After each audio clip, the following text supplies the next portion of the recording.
Bienvenidos, estimados alumnos de la asignatura Economía Política y Derecho Económico. Hoy vamos a proceder con nuestra clase número 23 y esta clase es precisamente la primera después de nuestro primer parcial. Vamos a retomar las exposiciones y los resúmenes. Nos falta un trecho relativamente corto para concluir la unidad temática 1, Historia del Pensamiento Económico. En ese orden, entonces, hoy nuestra clase va a estar dedicada a resaltar los aportes más importantes de dos grandes pensadores, de dos grandes economistas. Obviamente podríamos decirlo así, del escenario occidental, ¿no? En este caso me refiero a Milton Friedman y Robert Keohane.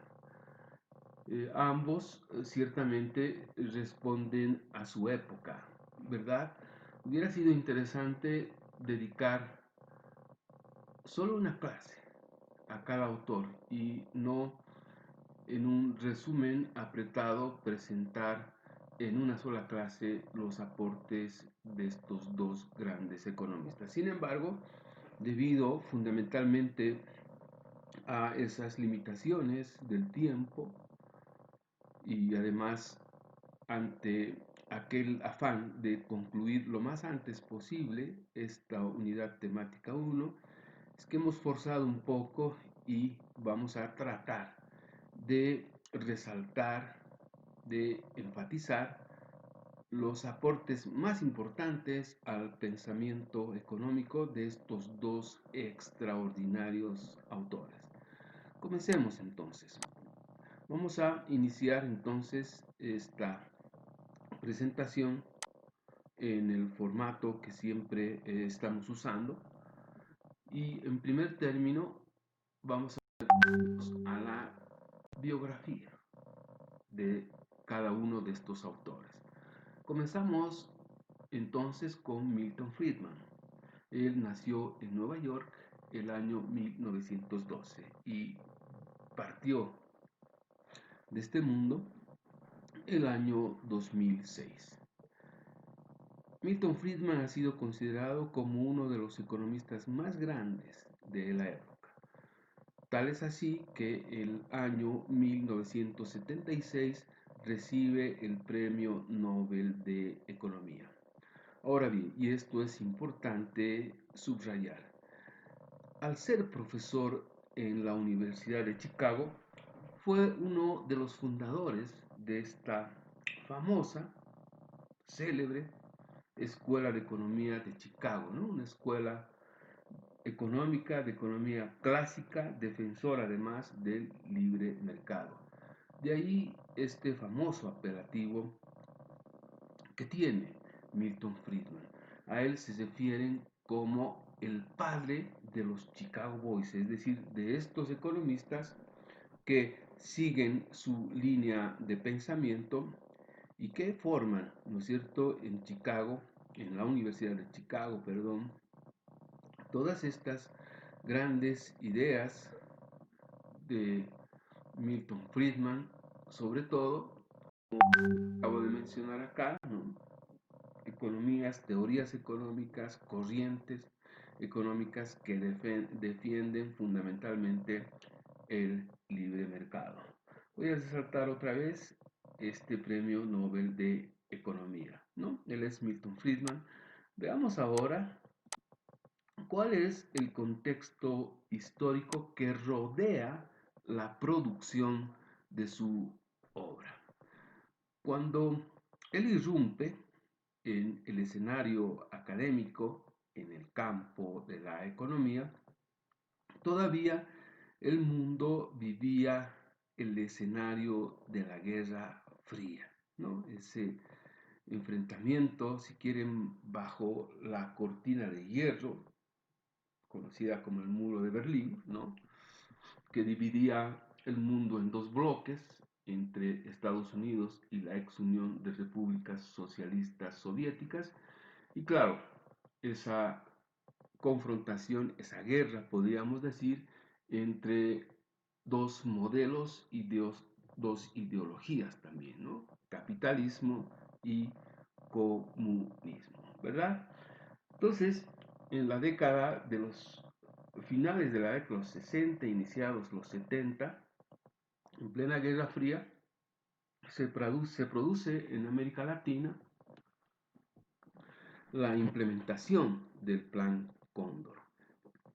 Este plan pretendía básicamente alejar del poder en América Latina, reitero, a los gobernantes con tendencia comunista, ¿no?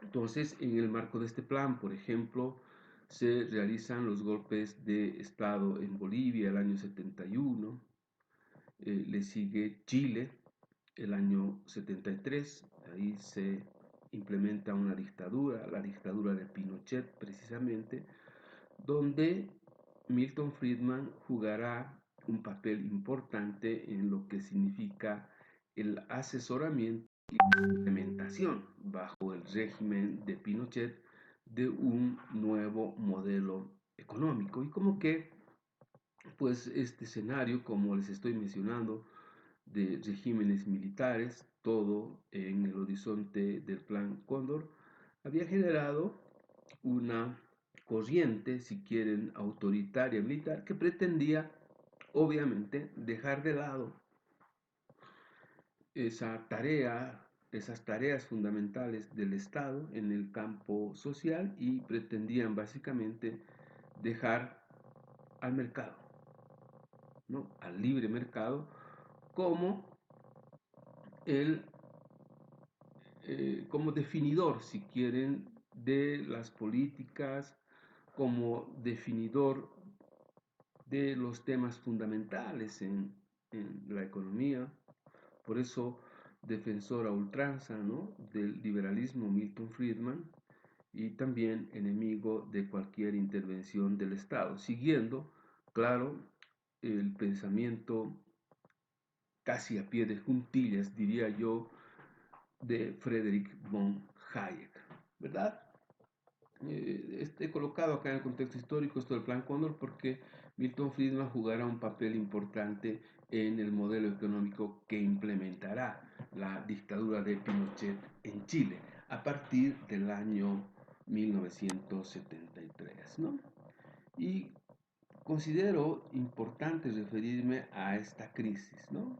Varios regímenes en Latinoamérica le habrían otorgado un papel fundamental en la economía al Estado, ¿no? El Estado empresario, el Estado con una infinidad de empresas compitiendo, participando en el mercado, sobre todo en aquellas áreas estratégicas, ¿no?, de exploración, explotación de recursos naturales, materias primas esencialmente, ¿no? El Estado con esa presencia robusta en el mercado. Pero justo casi al finalizar la década de los 80, ese modelo económico, capitalismo de Estado, entra en crisis, ¿no? También al mismo tiempo, a fines de los 80, se vive en buena parte de la región latinoamericana una crisis inflacionaria, es decir,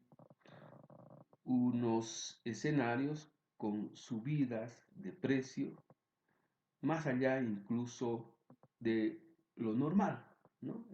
Bolivia particularmente el año 83 ingresa a un periodo de hiperinflación donde los números reflejaban un récord histórico, ¿no? 23.000% de inflación al año, ¿no? A eso se conoce como hiperinflación. Entonces, este es el contexto histórico resumido rápidamente que rodea la producción intelectual académica de Milton Friedman, ¿no? Como les he mencionado, todas las teorías siempre responden a su época. Cuando la época cambia, hay obviamente algunas teorías que pueden quedar obsoletas porque ya no responden, ¿verdad?, a los problemas actuales y también a esas preguntas básicas, ¿no?, que uno se plantea cuando estas teorías quedan desfasadas por el tiempo.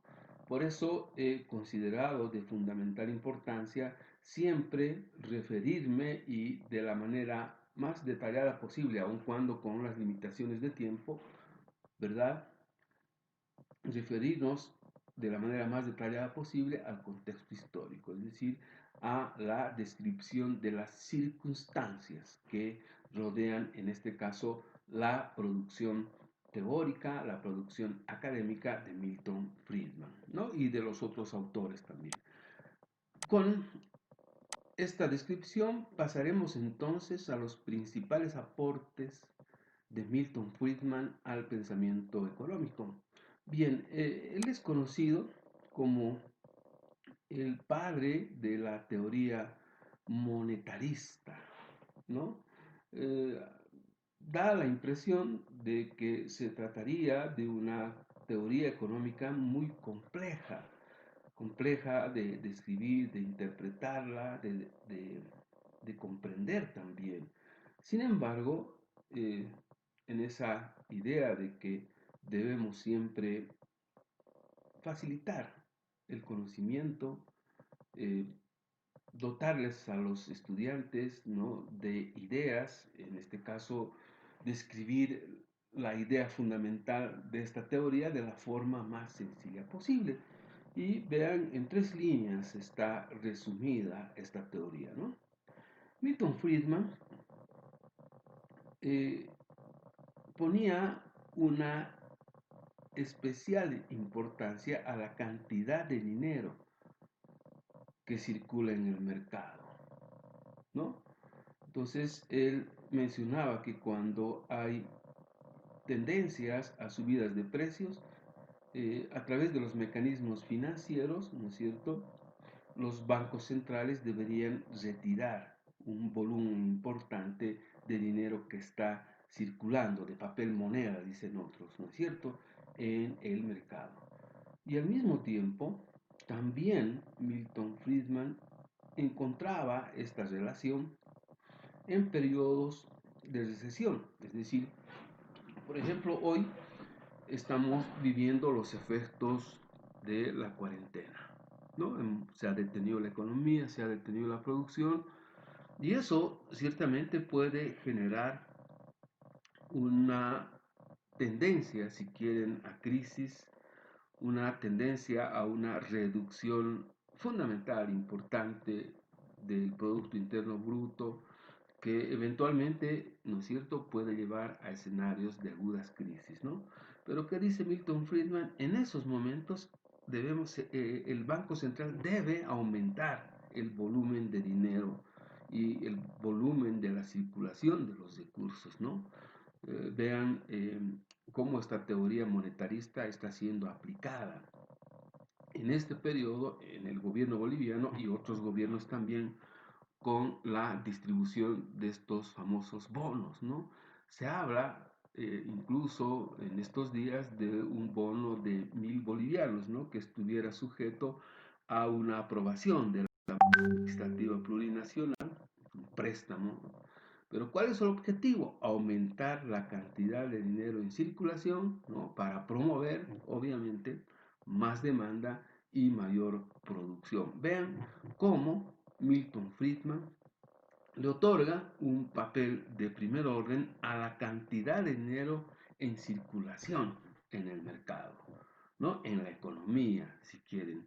Esta teoría puede ser resumida de ese modo.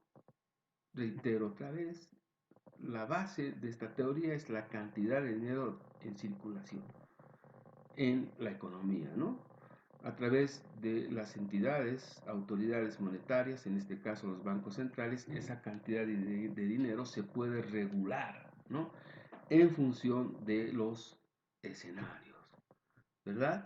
Fue en su momento una teoría, por su novedad, obviamente, bastante aceptada por la comunidad académica, en este caso, del área económica, ¿no?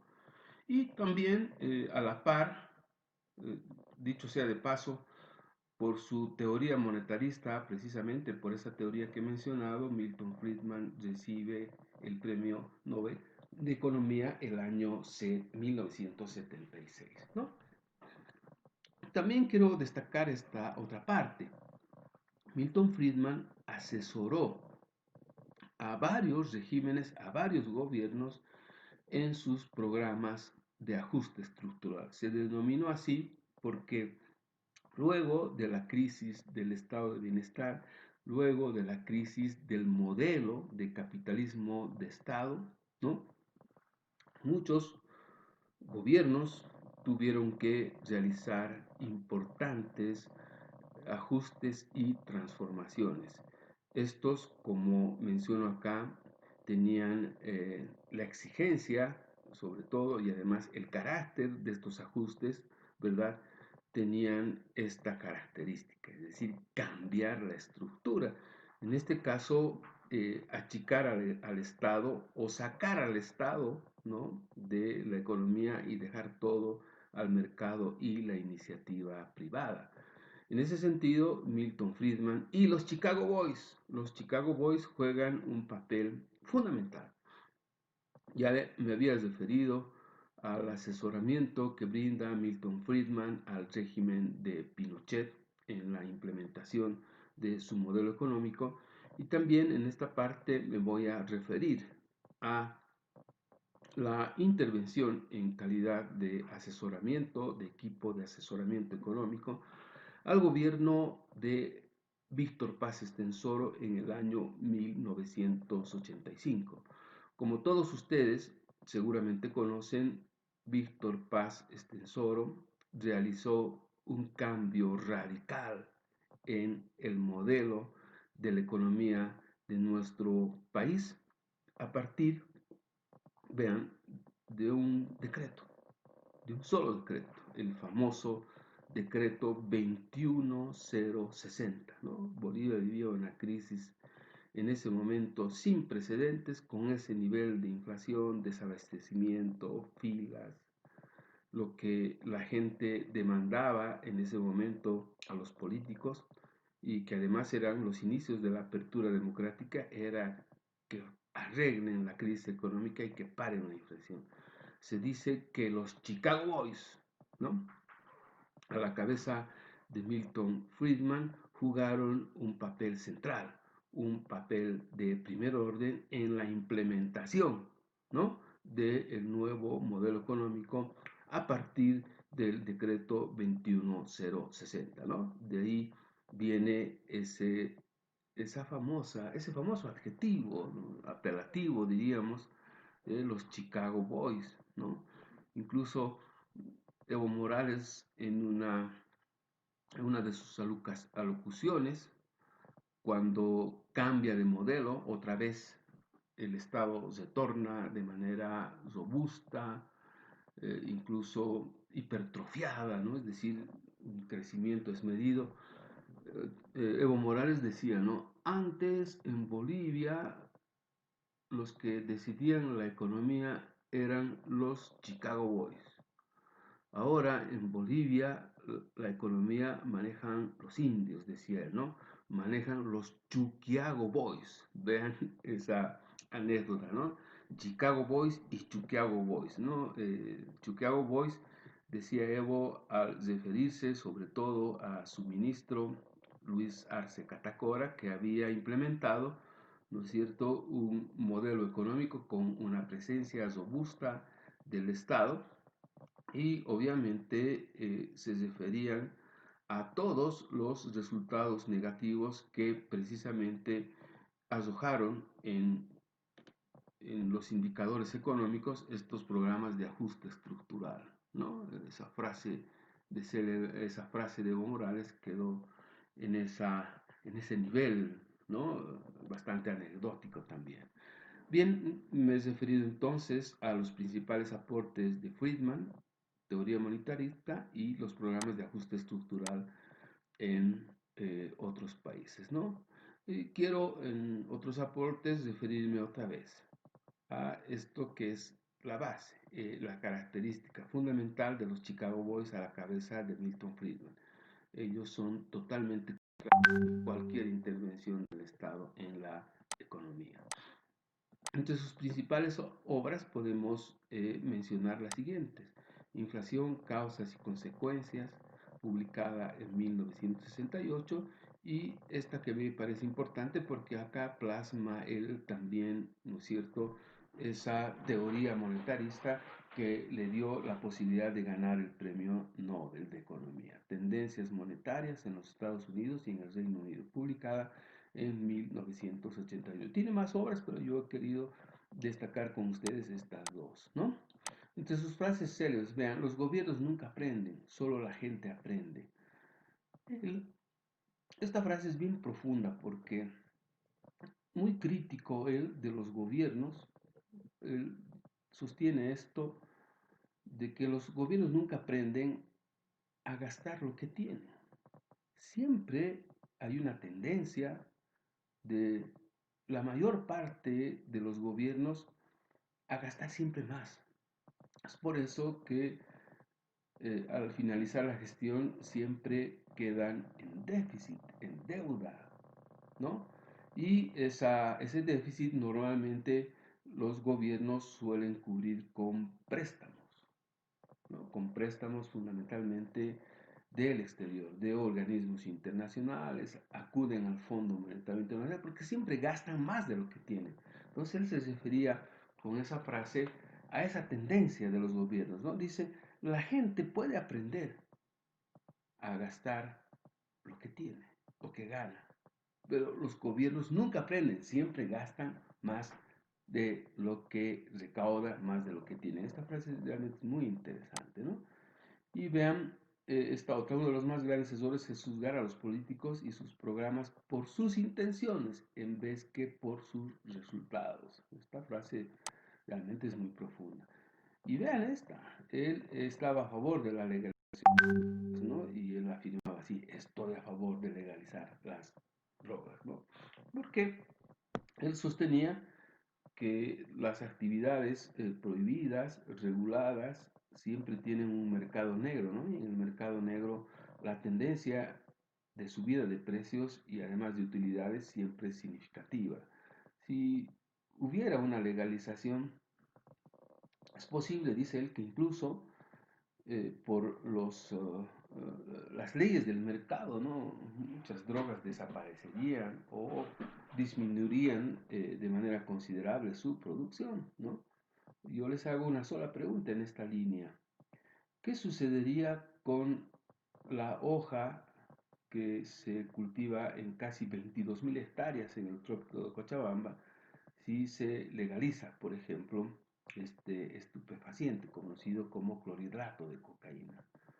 ¿A quién venderían los cocaleros su producción? O sea, ahí habría una reducción, pero considerable, de su precio, de tal modo que ellos, incluso los productores cocaleros, reflexionarían, pensarían 10 veces para seguir con esos cultivos, ¿no? Vean cuán profunda también es esta postura de Milton Friedman.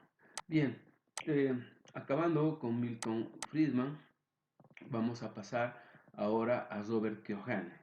Robert Keohane es un politólogo y profesor estadounidense.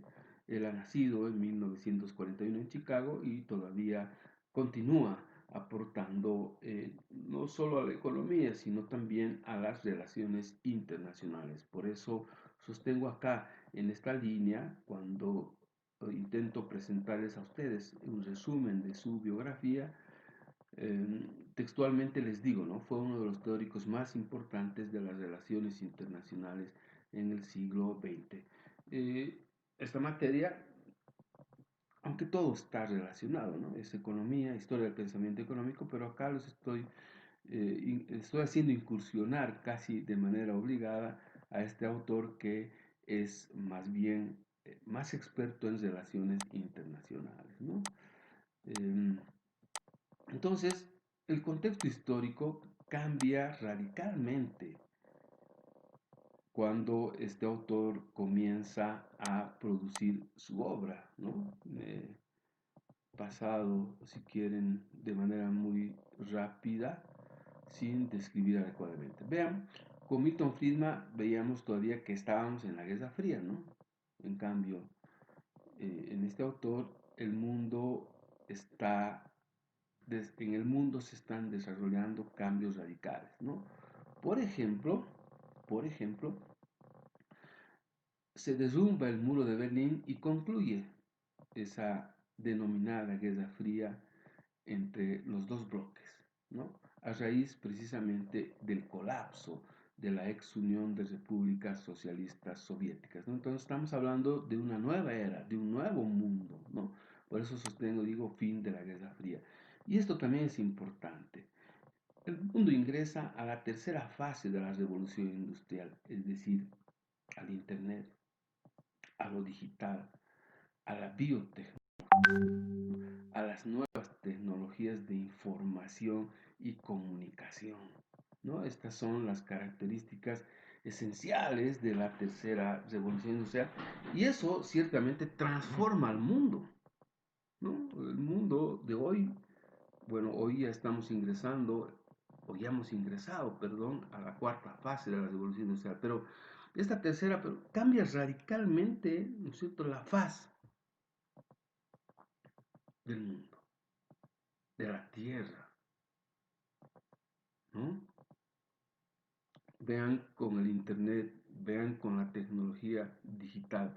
El mundo de hoy no es igual que hace 10 años. El mundo de hoy no es igual que hace 20 años, ¿no? Entonces estamos hablando de un nuevo mundo. Este nuevo mundo conocido como el mundo globalizado, ¿no? Robert Kyohan en ese sentido es considerado como uno de los principales teóricos de la globalización, ¿no? O sea, vean cómo cambia el escenario y obviamente las teorías que nos explicaban en su momento estos aspectos económicos, ¿no? Han quedado, si quieren, rebasadas por los hechos, ¿no? Y a la par del proceso de globalización, hablamos también de un mundo de base liberal, ¿no? Este es un nuevo, que estamos hablando de fines del siglo XX y de inicios del siglo XXI. Vean cómo ha cambiado el mundo en tan pocas décadas, ¿no? Entonces, este autor se enfoca más en este nuevo contexto histórico, ¿ya? Veamos sus aportes más importantes de Keohane al pensamiento económico. Él nos habla de la interdependencia compleja, ¿no? Él considera al mundo hiperconectado, nos habla de un mundo de redes, ¿no? De sociedades hiperconectadas, producto en este caso de la digitalización del Internet, ¿no? Hoy ya es imposible, por ejemplo, detener las transacciones que se hacen en el comercio internacional, en el mundo, en las economías nacionales también, ¿no? Transacciones financieras electrónicas, de a poco está desapareciendo, si quieren, el uso de la moneda física. Vean cómo esta pandemia nos ha obligado casi a todos, ¿no? De hacer operaciones virtuales, operaciones digitales, ¿no? Con transferencias de dinero. Bueno, recién estamos empezando nosotros, ¿no? Pago de servicios básicos, pero la economía internacional, ¿no? Las grandes transacciones, los volúmenes, esos volúmenes importantes, ¿no? Que se realizan en el mercado internacional, todo ya se hace, ¿no es cierto?, vía digital. ¿Ya? Eso ha generado lo que Johan llama un mundo de redes, ¿no? Hiperconectado. También él inaugura, si quieren, esta beta del pensamiento, ¿no? Y cuando nos habla de interdependencia compleja, pues nos habla de que lo que pueda suceder hoy en Bolivia, lo que pueda suceder en Wuhan, o lo que pueda suceder en Nueva York, inmediatamente tiene sus repercusiones en todo el mundo. Ya no estamos hablando de aldeas, ¿no? De países blindados, si quieren, ¿no? Entonces, hay una interdependencia altamente compleja, ¿no? Nosotros dependemos, por ejemplo, Bolivia depende del comportamiento, del nivel de crecimiento de la economía de China, de Estados Unidos, ¿no? Si algo pasa con esas economías, nos dejan de comprar nuestros recursos naturales y vean, ¿no? Ingresamos en crisis y ahí está interdependencia en los dos sentidos, ¿no? Y viceversa también, dicen otros, tratando de utilizar términos que ilustran mejor esta teoría de la interdependencia compleja, ¿no? El mundo ya se habría convertido, como dice otro notable autor en relaciones internacionales, en una aldea, ¿no? Se habrían, con estas tecnologías de la tercera revolución industrial, se habrían reducido las distancias, ¿no? Uno puede estirar su mano y con un clic ya está intercomunicado, si quieren, en tiempo real y en línea con cualquier ciudadano a 10.000 millas de distancia, ¿no? Entonces, es un mundo complejo, básicamente por las redes que les he mencionado, ¿no? Y acá está precisamente lo que enfatizaba en mi conversa hace poco, ¿no? Existencia de múltiples canales y redes interconectando a las sociedades, ¿no? Es decir, hablamos del mundo global, ¿no? Por eso a Robert Cohen se le considera el pensador en relaciones internacionales del mundo globalizado, ¿no? Y quiero destacar con ustedes también esta su idea, ¿no? De que la imagen del mundo, ese mundo hiperconectado, complejo, estuviera reflejada en una red de telaraña, ¿no? Si ustedes se imaginan una red de telaraña, cuando alguien jala de un punto de esa red, afecta a todo, ¿no? Se mueve toda la red. Si ustedes en alguna ocasión han visto una red de telaraña, ¿no es cierto? Tiene ese comportamiento. Es decir, si alguien jala de cualquier punto, de cualquier línea, ese movimiento va a afectar al conjunto. ¿Me entienden? Esta, si quieren, metáfora a modo de ilustración, quería también destacar con ustedes en otros aportes de Robert Keohane, ¿no? Y por último, les voy a presentar, acá está en plural, pero yo me he permitido mostrarles a ustedes una sola de sus obras, donde precisamente nos habla de esa interdependencia compleja, ¿no? En inglés su título Power and Interdependence significa poder e interdependencia. Es escrito con otro extraordinario pensador también en el campo de las relaciones internacionales como es Joseph Nye, ¿no? Vean, ya hemos ingresado a la época del mundo globalizado, nos faltan dos o tres autores y con eso habríamos cubierto, ¿no? Toda esa historia, si quieren, desde 500 años antes de Cristo, revisando los aportes de los economistas, en este caso no ha sido un economista, más bien un experto en relaciones internacionales, pero que nos ayudan a entender el mundo actual. Espero que este resumen haya podido cubrir sus expectativas y espero también motivarlos porque solo les he dado lo básico, los aspectos más generales de estos dos extraordinarios pensadores. Pero entiendo que esto precisamente, lo básico, ya significa un aporte importante para la formación de ustedes como intelectuales, no en el campo de la economía, pero sí en el campo del derecho y como ustedes saben siempre hay una interconexión, ¿no? Por su, por su atención, muchísimas gracias. También deseo felicitar a los expositores de estos temas que han ya colgado en el Classroom Y del mismo modo, en clases asincrónicas vamos a concluir esta primera unidad temática 1, Historia del Pensamiento Económico. Muchas gracias. Hasta la próxima clase. Y cuídense, por favor.